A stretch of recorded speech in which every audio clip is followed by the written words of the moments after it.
We're going to take a look at the demand engine. Firstly, we will click on the shortfalls import where we can import and review demand files. We are going to use the file that we uploaded earlier. If you click on the file name, you can review the uploaded demand.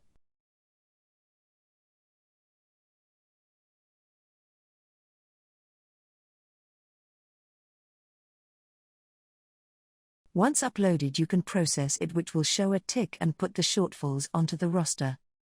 Once processed, we can go to the rotor to see the shortfalls and set off the demand engine.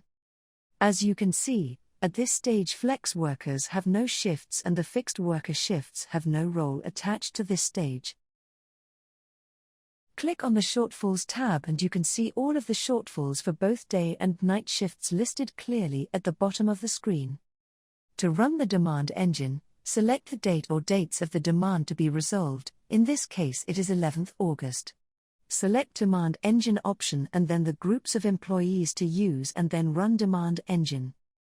Coming out of the rotor, we can now see that a scheduled job has been created. To update the rotor, you need to process the changes by selecting the cloud icon, which will change the status for a final time from completed to written back. Moving back into the rotor, we can now see from the 11th of August that some flex workers have now been allocated shifts, also that fixed workers have had roles attached to their shifts for work and costing purposes. Once the demand engine has run, we can still use the shortfall engine as a secondary tool for allocating resources to unfulfilled shifts.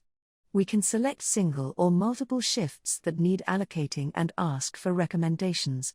As you can see, it has returned options for both shifts, which are allocated accordingly.